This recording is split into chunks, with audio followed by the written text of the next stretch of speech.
Welcome one and all to this introduction to meditation, which I'm very excited to introduce. Vaccasin will again be joining us and guiding us through this 10-minute session, which I'm very excited about, and indeed it's something that I'm quite new to as well. So I think whether you are new to meditation, as I am, or whether you're more familiar, I hope you'll find this session quite interesting. Of course, meditation is an ancient technique, but perhaps its potential for benefit may be more relevant in these times, maybe than ever before. There's very good evidence for the positive impact that meditation can have on both mind and body, and in terms of controlling pain and other symptoms. But of course, as with any intervention and anything that can affect change, it should also be handled with due caution. And there's good reason to be extra careful with meditation if one has any sort of ongoing mental health issues or sensitivities around that. So as ever, proceed with caution. But let's dive in, and first a few words really from Vaccasin, who'll be leading the session. Here we are. Welcome back, Vaccasin. Hi there, Axel. How you doing? Yeah, I'm doing very well, thank you, all things considered, and I'm looking forward to this to this session. Before I hand everything over to you, so to speak, is there anything you'd want to? Were you happy with that introduction? Anything you'd want to add?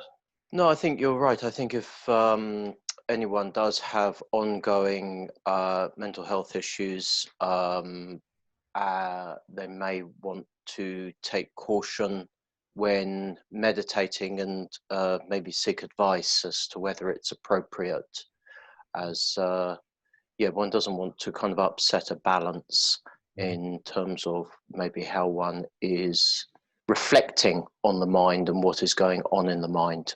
Mm-hmm. So yeah, just keeping those elements of caution there. Obviously it has a simplicity to it. One is developing a sense of awareness of one's environment, one's physical presence, and one's internal experience in relationship to those things, and in relationship to what is going on internally. So yeah, as long as one can at least bring an element of calm into maybe a very busy mind, maybe at times a turbulent mind, and at other times even just being and cultivating the calmness that's there, great. But if it's bringing in a state of inner conflict and confusion, then maybe it's best to hold back. Yeah, no, thank you. And just before we proceed with the practice, is there anything you'd want to say to those who, like me, really might be quite new to meditation?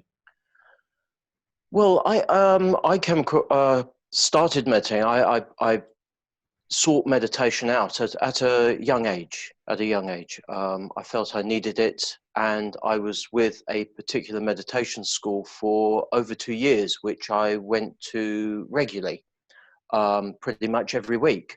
And the way in which meditation was introduced was to sit for short periods of time, 10 minutes. They weren't even in with the school I was with. It was more, sitting for a few minutes even, and but several times a day.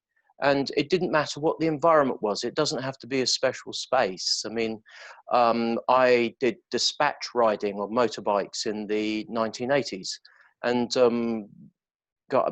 what comes to mind is there were cafes where I would sit for, just find a quiet corner. It didn't have to be in overworthy places. At the same time, there were also other places like churches that I would go to and just sit for periods of time and just become aware. And similarly, it's great to be at home. Just sitting, being in your environment can be helpful. Parks are great. One doesn't have to make it obvious. Yeah, one doesn't have to be in a special pose or anything like that. It's about being with your ordinary experience and experiencing yourself in that. Yeah, interesting. And you spoke last week about your own experience of knee pain, and in particular knee surgery. Mm-hmm. Was meditation something that you felt was a tool in helping to manage that situation as well? Yeah, I mean, keeping it simple, because keeping it simple, very much so, very much so. I mean, the body is going to fail us in various ways. That's the nature of it. That is the nature of it. And obviously with that, there are varying degrees of pain. So I wouldn't like to venture into some kind of patronizing, if you do this, it's going to sort it all out. That's not going to happen. But working with discomfort, working with, well, the mental and emotional responses to physical change. Yeah. And that can be quite painful and difficult to work with. Something I'm aware of with people who do sport, you know, get very used to the ability and get a certain sense of uplift with ability, physical ability to engage with the sport activity they're with. And if they have an injury, it's not necessarily just the injury that is difficult to work with. It's the mental and emotional responses that come with that that can often be more difficult to work with. Not having the same routines, not doing the things that one not only likes but gets benefit from. Suddenly that's not available. So meditation can really help, just kind of help deal with that, or give it perspective. Give it perspective. Yeah. I think if anything with meditation, it's about perspective. It's about bringing a sense of perspective into one's experience, but especially around pain and when one's hitting more difficult or painful experience. Interesting. Well, thank you very much for chatting, and I'll hand the screen over to you, so to speak, and I look forward to joining this. Thank Great. you. Thanks a lot there, Axel. Well, hello everyone. I've come upstairs into what is actually the meditation room at Yoga Point. Meditation is taught here almost every day at the moment, because I lead an early morning meditation practice at 6:30, and it's for all comers and it is free. And I go through some basic aspects of meditation, but it is mainly to get used to meditation practice. I am sitting in a chair. This time last year, I would sit in a chair as I was going through some physical difficulties. So if you are planning to take on meditation, or you're here this afternoon to meditate, just a basic chair. I'll just lower the screen very briefly. Just a very basic chair in which to sit on and be comfortable. No special posture has to be set up. The main thing is that you are comfortable. You can sit on a bed. You can be sitting upright on the bed. At the same time, you can also be laying down. Yeah, what I would do if you're laying down is have something under the knees, just so the knees are slightly bent, maybe have the head supported. And again, you can do it in bed if need be. There is no need to try and feel that you have to be on a chair or in a special environment.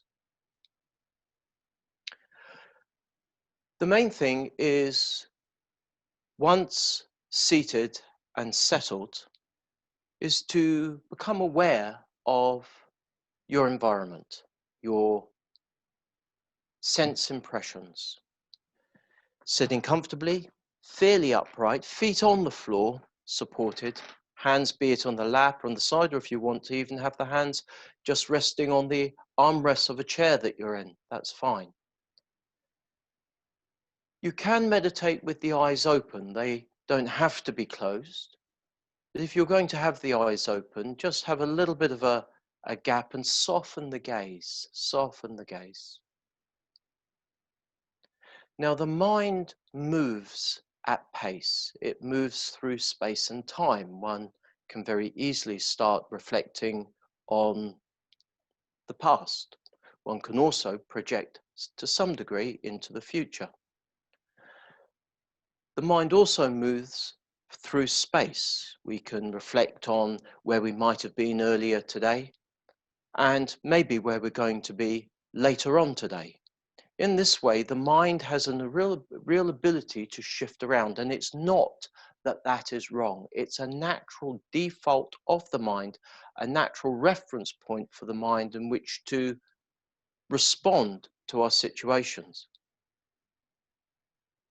We're not trying to stop the mind. We're not trying to make the mind blank in any way, nor are we just cutting off from our experience.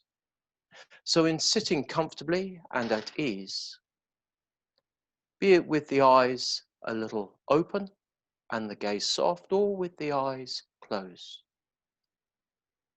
a few breaths. They can be ordinary, natural breathing process breaths, or if you want to breathe a little bit more deeply to help you settle, that little bit of emphasis on the exhalation. Inhale and exhale. All this can just help you contact your ordinary experience, taking in sounds that may be about you. Here at the studio, there's traffic that passes, at times buses or people walking past, talking.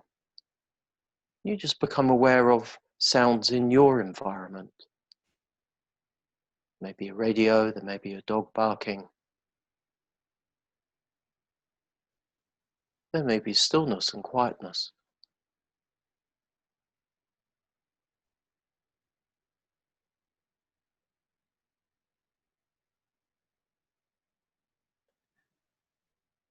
You become aware of your physical presence, the weight of the body, seated or laying back and down.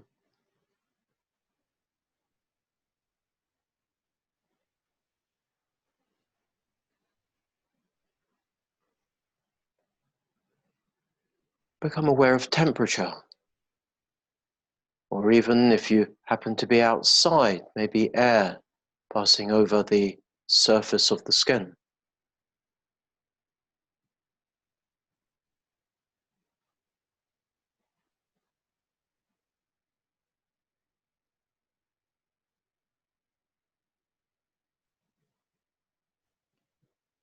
You become aware of your internal experience. And by this, what your mind is doing.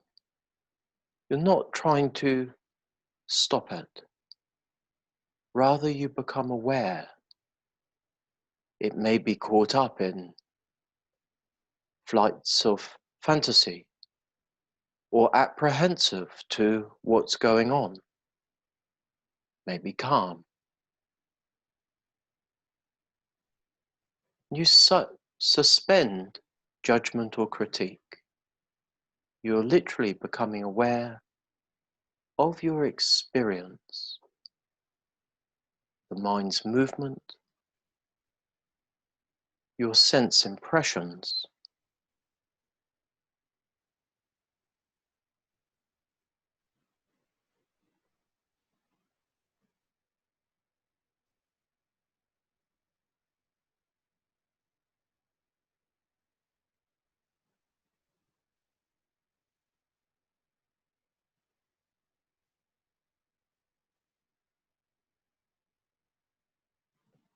You can become aware of your breath entering and leaving the body. Again, in its simplicity and in its ordinariness. Just the rhythm of the breath, coming and going.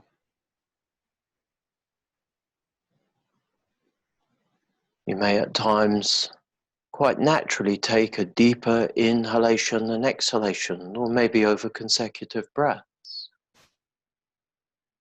You may be quite happy with the breath as it is, even if it's shallow.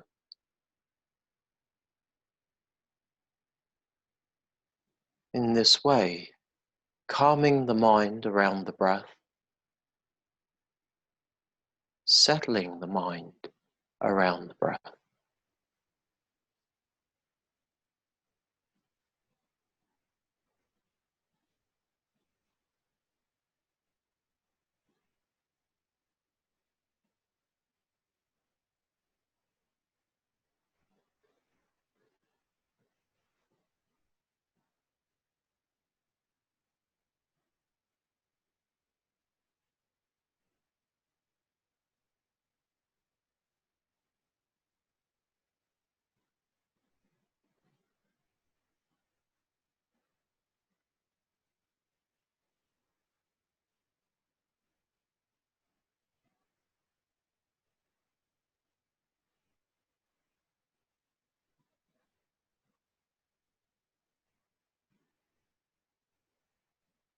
And again,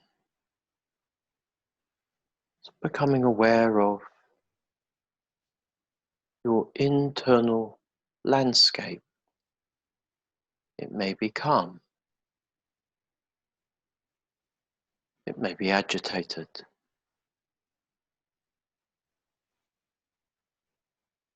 It may be that you just don't know what's going on.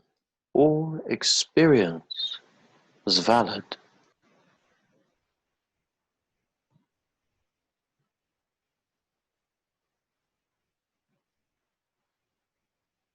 You can check if you're physically tense, tight, maybe around the shoulders or arms, or maybe around the abdomen and tummy area.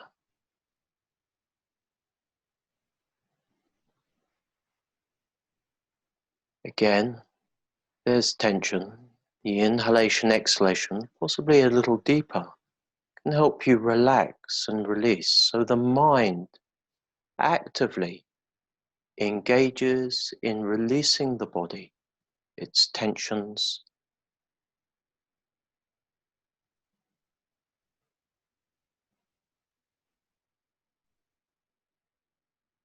letting go of that which is held, allowing your chair or your bed or even the floor to support you.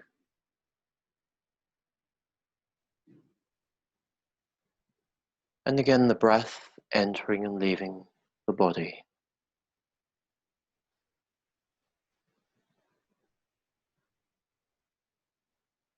Maintaining a broad awareness of your environment, sounds, light, temperature.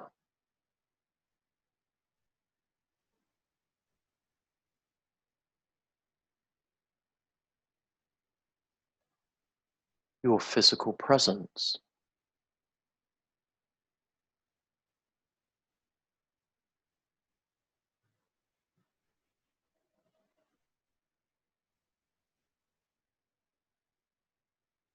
And all the while, the breath is resting the mind's attention on the breath, using the breath as a reference point,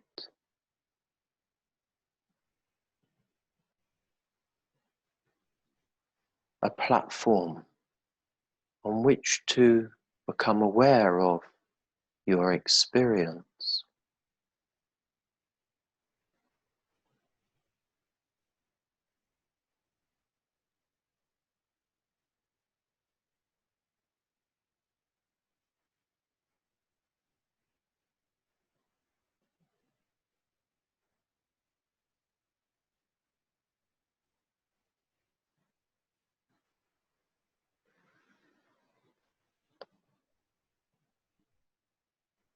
And as you begin to bring this practice to a close,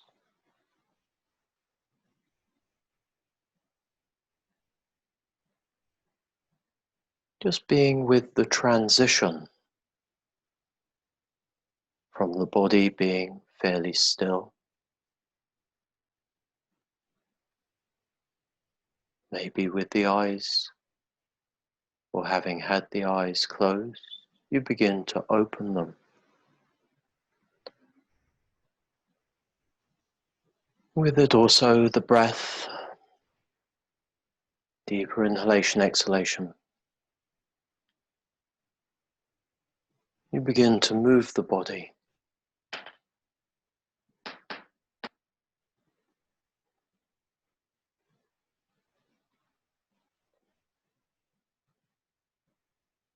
And with that, it's not necessarily that the practice completely finishes. It just moves more into a transitional stage where the quality of mindfulness can remain, not as a rigid or overworthy practice, but more becoming aware of your physical presence, your environment, and how you engage with the world.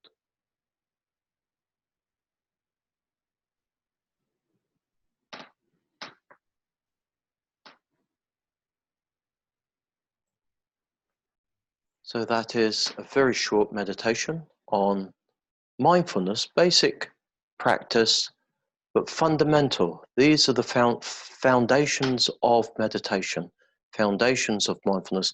Simplicity, ordinariness is the key, ordinariness of experience. Thank you very much, Vaccasin. That was wonderful. You touched on you mentioned mindfulness very much alongside meditation. Do you see? It seems that there's a fair amount of crossover. Do you see them as separate or parts of each other? Traditionally, it can be seen that there are three forms of meditation. Now, don't want to get too much into philosophical debates and things like that, but one can look at there being three forms. The first form is settling the mind with that little bit more stillness and cultivating an awareness, which is essentially mindfulness, but awareness of one's environment and what's going on internally. And using the breath as a platform on which to view the mind's experience and bringing elements of calmness or cultivating the calmness that's there. Also with this is the development of positive emotion, well-being toward oneself, and also well-being toward others. This is what's called samatha. These are the integrating practices. Then one has what is called the vipassana, which are the insight practices, which basically revolve around the same format, but there are other little things that are involved.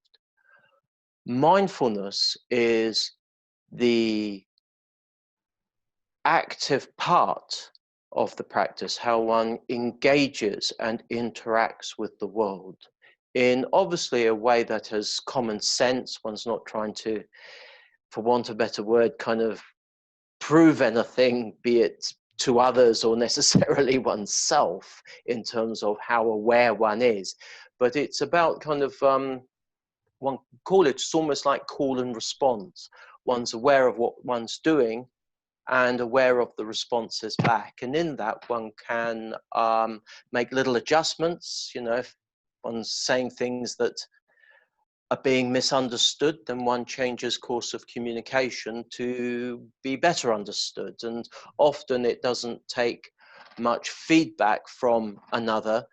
It can often just be a puzzled look and you realize, oh, I need to change just slightly the method of communication to be understood. And in that way, we get a lot more out of life. We're able to go forward rather than maybe things continually seeming like they're getting in the way and being wrong and upsetting. You know, we can adjust things accordingly and learn from our situation and gain a lot more from our situation.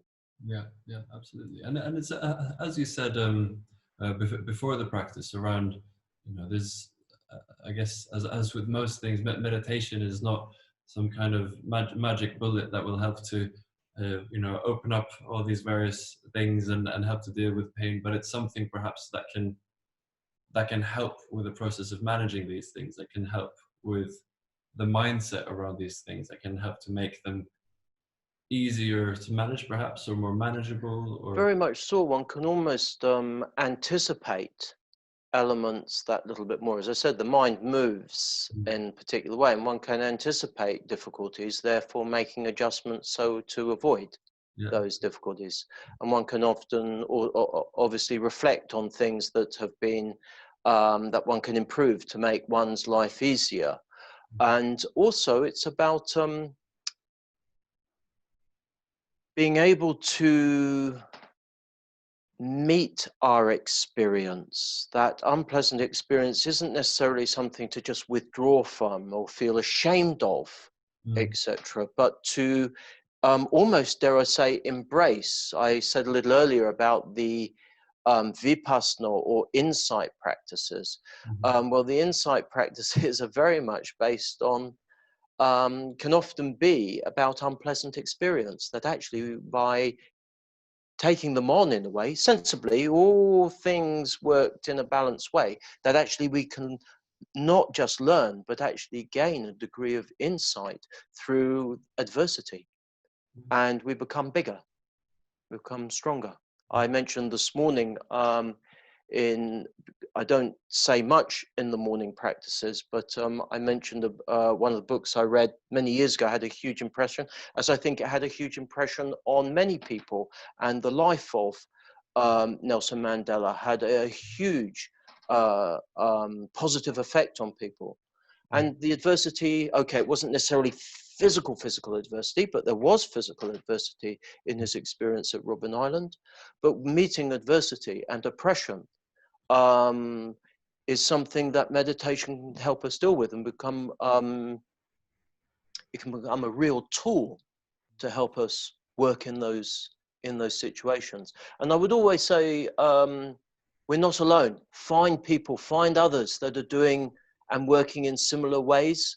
There are so many meditation groups. One doesn't have to take on any form of religious or those types of aspects that can so easily be associated with these types of practices. They are for everyone. They're for life. Yeah, they are universal. They're, as I say, you can do it on the A13 leading out to Dagenham East.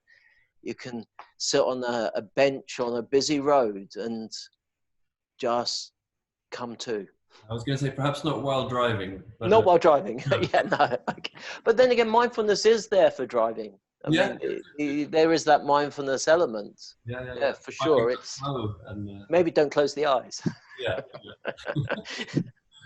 Wonderful. Thank you so much, Vaccasin. And of course, as you mentioned there, and as we've highlighted here on Joint School previously, you are running a free meditation practice that is every weekday at 6:30 a.m. Is that right? That's right, yes. You just need to log on through the Yoga Point website. You will have to join our online booking platform, and then you book on. It does say a price, but the price is £0. Very agreeable price. So, yeah, if you can find your way through a little bit of digital maneuvering on a phone or computer, then one should be able to do it. And if you really get into difficulty, there are contact numbers on the website. My wife Rebecca and I are available just to help you through any little things that might get in the way of being able to come along. Wonderful. Well, I'm sure that'll be a benefit to many more people. Hopefully we can get the word out about that fantastic resource through this, and hopefully indeed this practice has been a useful and interesting and hopefully personally rewarding introduction to meditation, or perhaps even for those who are more well versed with the technique. Very much so. Very much so. Anything else you'd like to say, Vaccasin, before we sign off for this week? No, just that meditation is there as both, as I say, both as a sitting practice and the development where maybe the eyes are closed and one's working that little bit more directly on the mind, or as a mindfulness practice where one's engaging that little bit more in the world. Walking meditations are very much part of various traditions, and just being aware of your experience wherever you are. Yeah, wonderful. Well, I think on that positive note, and with a really positive practice behind us, we'll sign off for this week, and we'll be back again next week with Vaccasin, who will then guide us through another yoga practice. Yeah, well, looking at hips, I believe, next week. We are indeed. Yeah. It'll be a specific yoga practice for the hips, for people having hip surgery, for people who've had hip surgery. And we'll very much be looking forward to that. So thank you, Vaccasin, and thanks a lot there, Axel. Next week. Bye bye now. Bye bye, Dan.